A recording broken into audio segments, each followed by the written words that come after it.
On this week's Talking Politics, Labour's costly U-turn.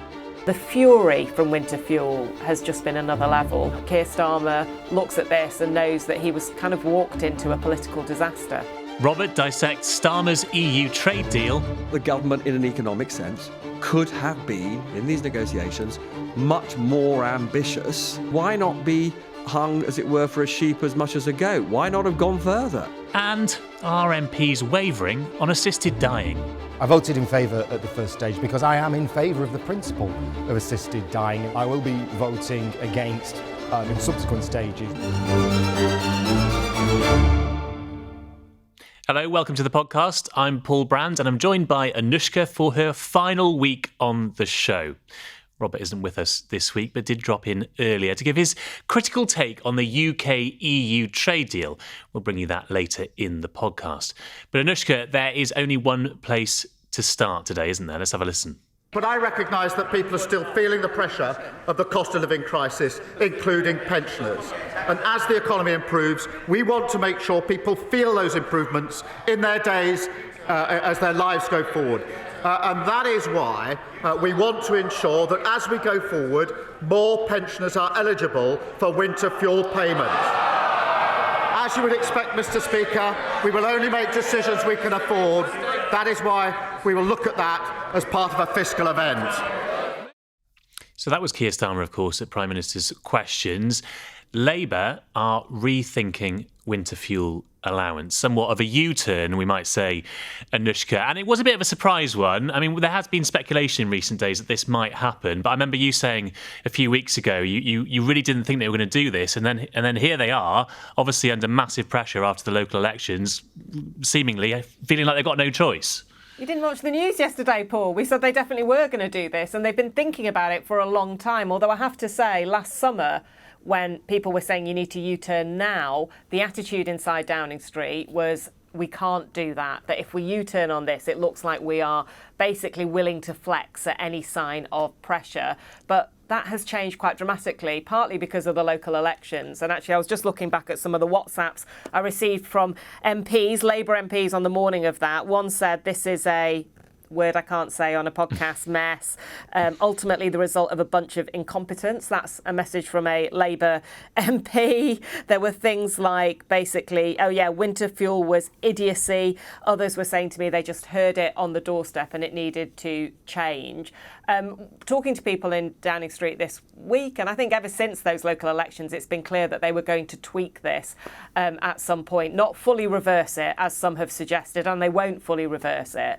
What they said to me was, we're not going to do it now, we're not going to do it in the spending review. We need to do it attached to a fiscal event. And the reason we need to do that is because we want to try and show that we can afford to do it. But the reality is, it's the biggest mistake the government has made so far, and they've known it was a big mistake since only a few weeks afterwards. But the local election results has forced their hand. What will be interesting is the detail. How far do they actually go? If they're going to raise the threshold at which you lose winter fuel without raising the threshold for pension credit, then that's very expensive, and it will make you think, why did they bother with any of this in the first place? Why the political pain? If, on the other hand, they raise both thresholds together, then many more people will qualify for pension credit, which is also very expensive. So it is a difficult position for them to be in. But in hindsight, Keir Starmer looks at this and knows that he was kind of walked into a political disaster.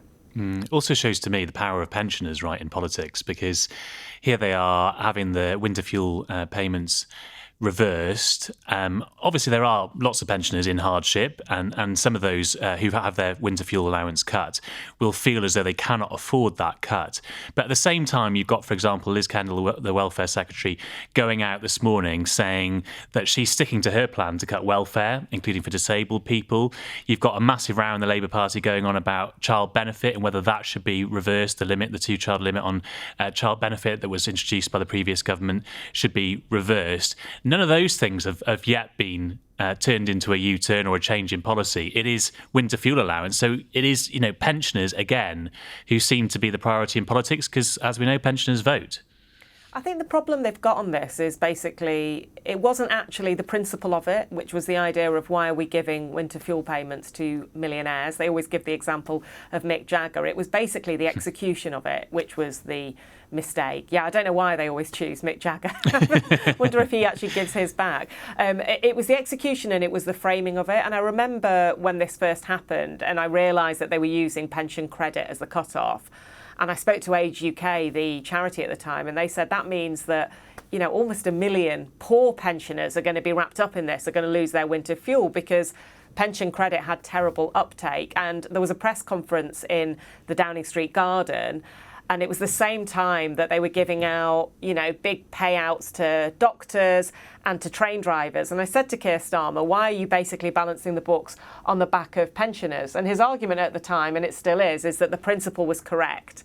But he accepted and behind the scenes certainly knew very forcefully that the framing looked very bad, that they were doing payouts to train drivers at the same time as taking money off pensioners. And the fury from winter fuel has just been another level. You mentioned welfare. They're absolutely sticking to their guns for now on the welfare policies, but they've got a really big political problem there too. And insiders say to me there will be concessions because otherwise they won't win a vote of Labour MPs. Yeah, it was interesting when I interviewed Liz Kendall a couple of weeks ago, last week actually, she was saying that absolutely no way are they going to change their plans on welfare, but they had no further plans, which to me suggests, as you're saying, that maybe that's where the compromise is going to come. They're not going to reverse the cuts they've already announced, but they won't go too much further or too much harder when it comes to further cuts that were rumoured to be on the cards. And then we've got Angela Rayner today as well in the newspapers saying, well, she's not saying, it's been leaked, that she wanted to raise taxes rather than cut welfare. So there is this tension within the party, as we've long suspected, between different cabinet members about the right path to go down here. What did you make of this alleged row between her and the Chancellor, Rachel Reeves? Well, I mean, her argument, the argument that people around her are saying is basically it is normal to have conversations when you're deciding on things. And in the spring statement, there was a decision that the government took to try to save most of the money on welfare cuts. They've got very strict fiscal rules. If they want to stick to them, there is another option, and that is to raise taxes. And there is clearly a divide in the party about that. I was just walking down the corridor, bumped into a Labour MP whose worries about the welfare cuts, not all of them, but one particular part, which is the cuts to disability benefits, is that they're not convinced that that's to do with the thing that Liz Kendall was arguing this morning, which was about getting more people into work. They think it was simply to save money for the Treasury. And I think there is a sense among Labour MPs that there's anger at Rachel Reeves. People talk about Treasury orthodoxy. You know, there was a letter from Red Wall MPs recently after the local election results, which talked about Treasury orthodoxy and this idea that their hands are tied because of their own self-imposed rules. The alternative, if you're going to stick to the rules, obviously, is what we think now that Angela Rayner was trying to suggest, which is to raise a bit more money from tax rather than take the money off disability benefits, particularly because that bit of the welfare package is the bit that makes it really hard to argue, which most MPs would agree with, that we need to try and help disabled people get back into work. And where do you think the bulk of the party is? Because you've spent some time the past few days talking to MPs, as you always do, of course, but also travelling the country to see what voters think about these welfare cuts. And I know you've been to 3 different constituencies to try and get the most comprehensive picture you can of how voters feel and how MPs feel. Where do you think the party lies? Are they sort of more in the Angela Rayner camp of we should have been focusing on taxing the wealthy, or are they more in the Chancellor's camp of saying, no, cut welfare and stick to the fiscal rules? I mean, I think on the issue of welfare, there has also been a dramatic change in mood in the party since those local election results, because actually a lot of MPs were hearing welfare come up on the doorstep as well. So before those election results, the whips, obviously the people who try and corral the votes of the Labour Party, were saying to me, we'll win, we just don't know by how much. This is a vote in June on those welfare reforms. Since then, similar types of people were saying to me, this is a big problem. The numbers we're talking about are large. We are going to have to come forward with something. And there are particular concessions I think they will come forward with. But I went to 3 parts of the country because there's a report doing the round among MPs which looks at the places in the country which are hardest hit by the welfare cuts. It's by Health Equity North, and what it shows is the top 10 constituencies that are going to lose out are all Labour held, and they're all in the red wall in the north. The ones that are least badly hit are all Lib Dem and Tory, largely in the south. And a lot of them are in the northeast. And I went to Hartlepool, and then north to Easington, and then north again to Sunderland South and Horton. I think it might be Horton and Sunderland South, which were all in the top 10. Easington is number 1, to kind of get a sense of how people were feeling. And in Hartlepool, I met an MP, Jonathan Brash, who's going to vote against his party if this doesn't change, even though he's been pretty loyal overall, because he keeps hearing it on the doorstep. Now, in Downing Street, I think they think that welfare cuts are quite popular, but the polling doesn't actually seem to bear that out at the moment, not about these particular cuts. And it was interesting. He said they'd had a by-election in a council election there in a previously safe Labour seat, and they had lost to Reform, and he heard welfare on the doorstep quite a lot. Like we've been hearing all over the country, there were a lot of people who were really scared about the impact of these reforms up in Easington. What's happened there is there's a lot of disability linked to the old coal factories that used to be there, and the kind of death of that industry has meant there are no jobs for people to go into. And I wanted to go one more north, because that's held by a Cabinet Secretary, Bridget Phillipson. And again, I was hearing similar things. It was amazing the number of people we met who were actually on PIP. Now, I should say, that said, we did meet people who do feel that too many people are on benefits, and that some people are getting benefits who perhaps don't deserve to get them. And that is a thing that's borne out in the polling. And I think Downing Street feel that actually a lot of Labour voters perhaps agree with this more than they may be publicly saying.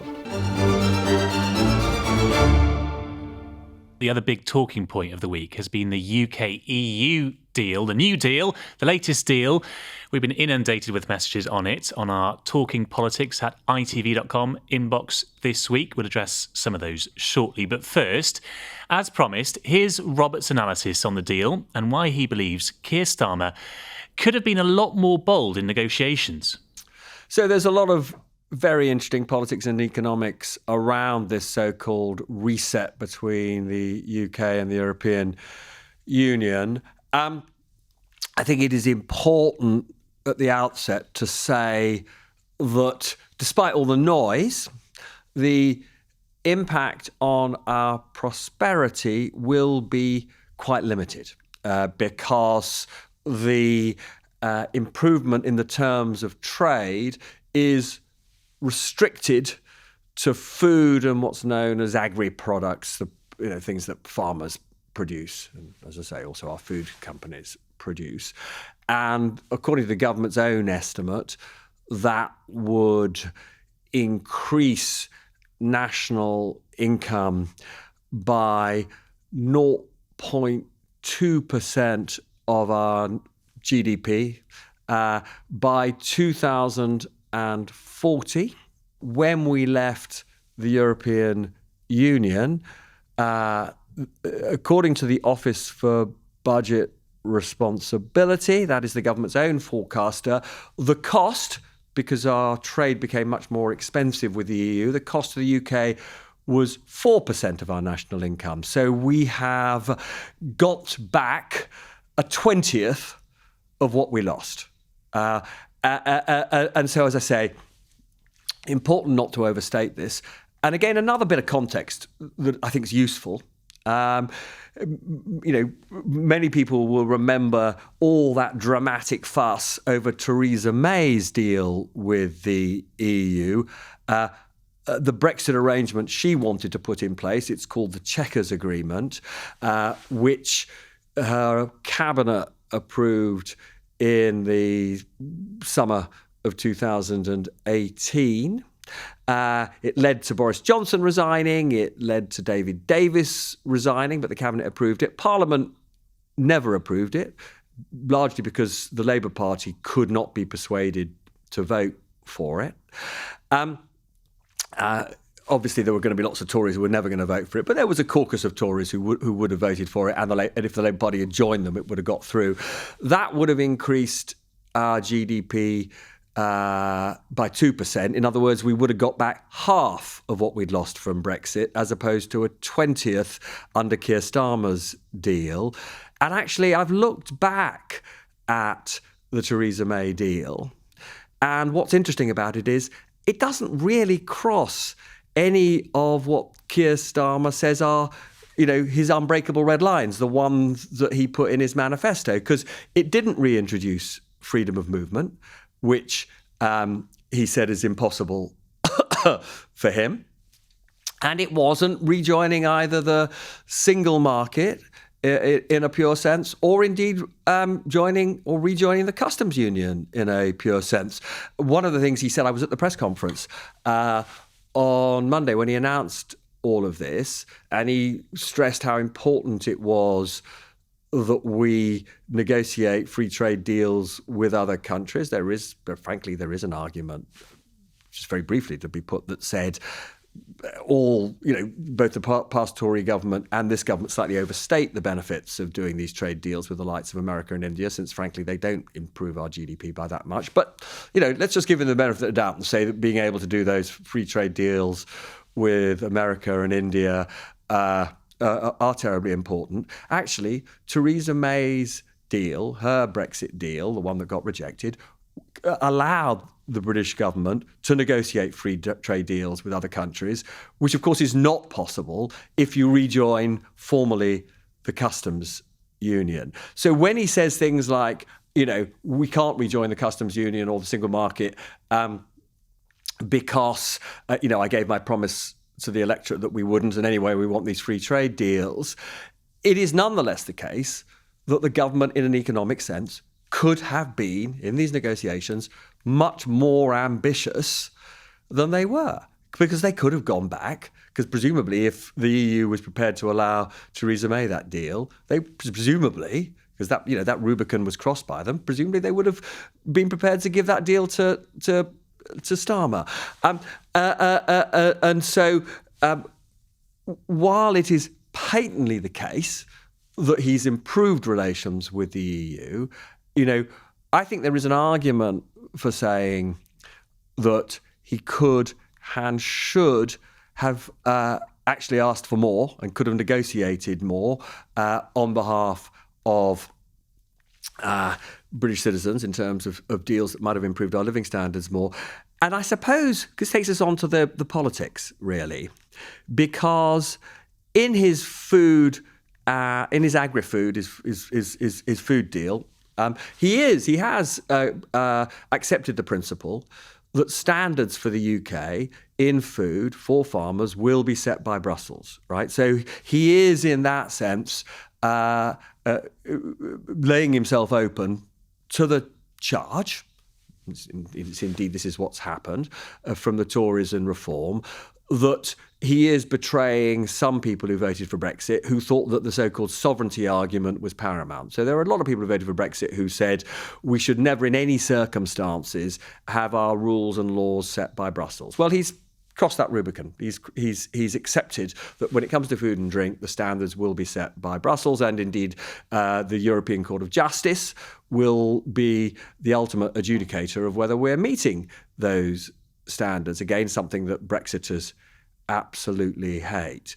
And I guess my argument would be, if you are prepared to face up to the criticism from the Tories, from Reform, from Brexiters, when it comes to being a rule taker in food and drink, why not be hung, as it were, for a sheep as much as a goat? Why not have gone further and done it for goods, which is what Theresa May did, right? Theresa May accepted essentially the same principle that Brussels would set rules for standards for manufacturers and for our goods exports more generally, which have delivered, if Starmer had done this, significantly greater economic benefits, while not significantly changing the attack that he's now facing from Reform and the Tories. So I suppose my nutshell of all of this is, given that he now appears to be up for taking the argument to the opposition that there are circumstances in which it's perfectly okay for Brussels to be setting standards for our businesses.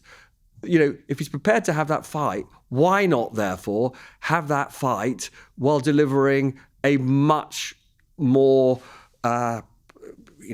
ambitious and indeed potentially much more beneficial trade deal for the UK?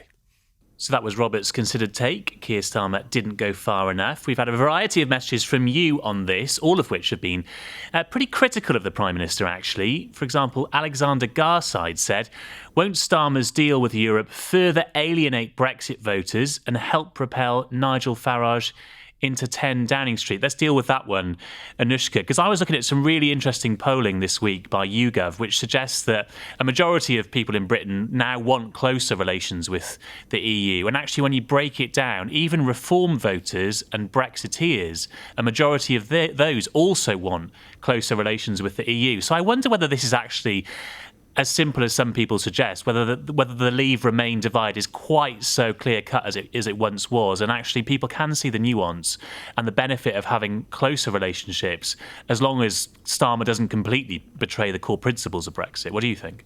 I think that is the government's gamble, to think that people's position has shifted on this, that they want close ties, that they want to see the economic growth that keeps being promised. And I think for the government, economic growth is more important than some of the other factors they might be up against. That said, like it always has been with Brexit, I think there is here's the kind of numbers, here's the economic arguments, and then here's actually what it means on a whole load of different levels to do with identity and feeling and emotion. And, we talk about giving up fishing rights and allowing EU fishermen to come into our waters, and you can look at it in terms of start numbers and say, well, the loss financially from that is much smaller than the gains we get from being able to export food more freely into the EU.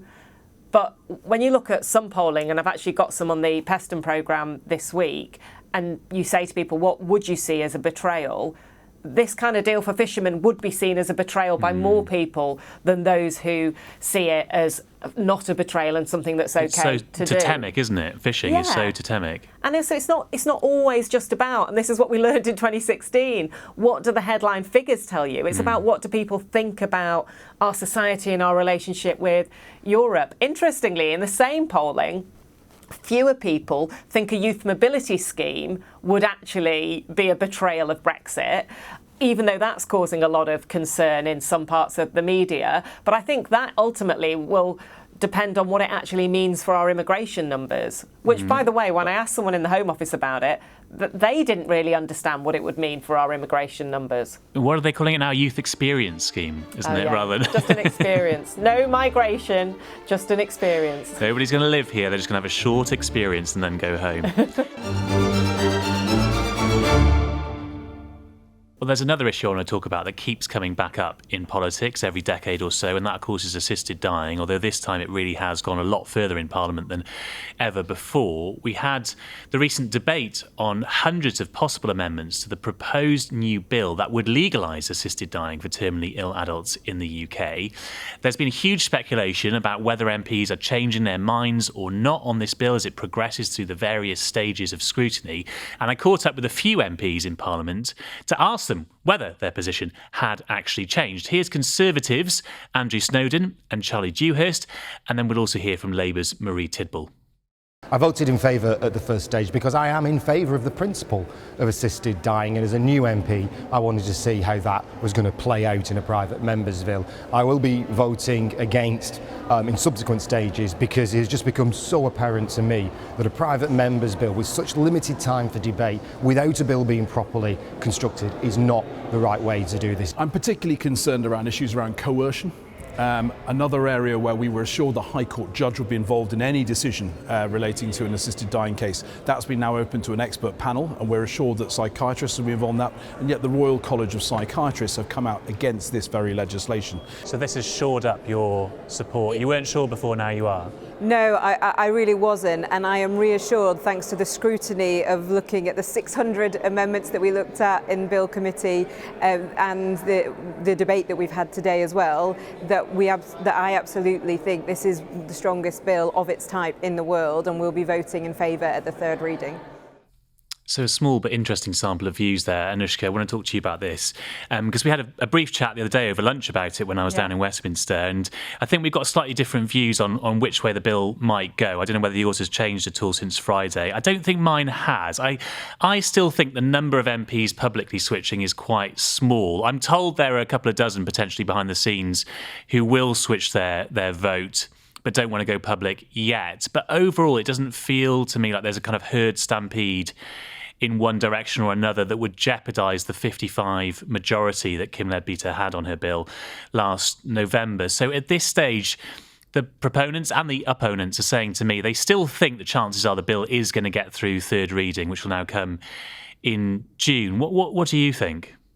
Well, I think you've got your finger on the pulse more than me. So, to be honest, Paul, I totally trust and believe what you're saying on this. But I think the reason I think I was saying what I was saying at lunch was basically just having chats to various people around the House. I got the sense that there had been a bit of a shift in opinion, not necessarily, people who were definitely going to change their minds, but people who felt that overall there had been a bit of a shift, particularly around some of the details. So, for example, the proponent was saying to me, this should never have been a private member's bill. I know you think this isn't realistic, but what they were saying was it should have been a government bill that was given 18 months. They felt that it was being rushed through at this stage. There were worries about some of the specifics, around some of the specific amendments and how, whether it was going to hold, enough tightness around it, particularly around the role of the Secretary of the State. And I've also spoken to people who are clearly coming under pressure in their own constituencies who want to vote or have voted previously for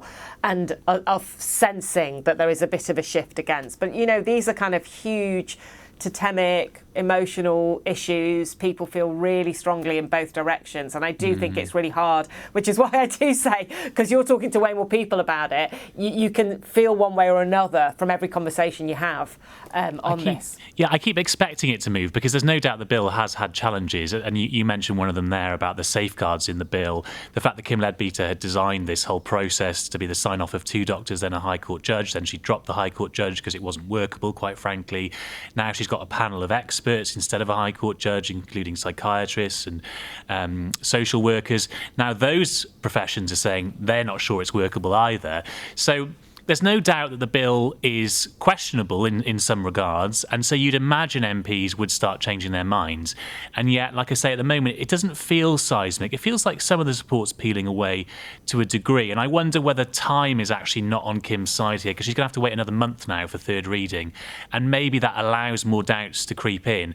The other interesting thing I heard the other day, which I'd be fascinated to get your view on, is that there might come a point where Number 10 tries to steer people away from this. So even though it's a free vote and it's obviously not a government bill, Number 10 claims to be impartial. Keir Starmer still states his support, his personal support for the bill when he's asked how he's going to vote. There may come a point where the likes of Morgan McSweeney say, actually, you know what, this is just a headache we could do without. We're already accused of trying to kill off pensioners by cutting their winter fuel allowance. We're already accused of trying to hurt disabled people by cutting their PIP. Do we really want to be perceived to be the government that oversaw a bill that allows people to potentially be coerced into a death, as some claim the assisted dying bill would enable people to do? It's like the kind of the political dynamic there maybe isn't great for Labour. And there has been discussion about whether Keir Starmer sort of regrets going as hard as he did in support of assisted dying about this time last March, when he first came out and said there should be a debate on it in Parliament. What do you think? Well, somebody I was talking to the other day suggested that Keir Starmer might find himself busy on the day of the vote in order to miss it, which gave me the sense that there was a feeling in Downing Street that maybe he didn't want to be too strongly associated with it. I mean, maybe that is in part because of some of the questions around it and also the strength of feeling on both sides of the debate. I think, in a way, if he didn't offer his support to Kim Leadbeater, given that we know that he supports this as a principled change, I think that was quite a tough thing for him to do, because we come back to the question that we keep asking each other, which is, who is Keir Starmer? What does he believe in? Because we know that he believes in this. We know he believes in this. Yeah. And I do think, whoever you talk to, whether they're pro or anti the bill, there's a lot of respect and a lot of support fuck him, Leadbeater, for taking this forward. But I think that's where that sentiment came from someone who was a big supporter the other day, which was like, should it have been all on her shoulders? Because this is such a huge thing. And, you know, I wonder how much she realised what she was, you know, going to be going through. I guess she did. I guess she thought about it. Obviously, she still feels very, very passionately about it. But yeah, it's tough. And it's tough for her when senior figures, I mean, this happened a long time ago, but like the Health Secretary comes out against the bill. And it will be interesting to see how it feels as we get closer to an actual final vote. Yeah, I mean, I spoke to her recently, and I know she has found it tough. It's been a tough ordeal, and people feel very strongly about it, and they're not afraid to tell her, obviously, in her email inbox how strongly they feel about it, and accuse her of one thing or another by having brought forward this bill. I think there's some positivity in her camp around the fact that some of what she would perceive to be straw men that were erected in the way of the bill, like Wes Streeting, in her opinion, again, suggesting that the cost of assisted dying would detract funding away from other parts of the NHS. Some of those straw men have actually been blown down because there was an impact assessment that showed that really the cost, if anything, it would save the NHS money. And again, you know, talking about whether it should be a government bill or a private member's bill, I know her argument is, on the one hand, her critics keep saying there have been 500 amendments, you know, we can't get our heads around all these amendments. And on the other hand, they're saying there's not enough time for scrutiny and amendments. So which one is it? Is there been too much scrutiny or not enough scrutiny? Who knows? But, you know, we'll see what happens now when it comes back in June. It's going to be an interesting few weeks. Right. Thanks, Anushka. And I'm sorry that we won't have you on a Wednesday again, but we've got one more Q&A episode to enjoy together. Yeah, I look forward to that. And yeah, it's quite sad. But that's all for now. If you haven't already, you can subscribe on YouTube, Spotify, or any other podcast platform. Until then, thanks for joining us.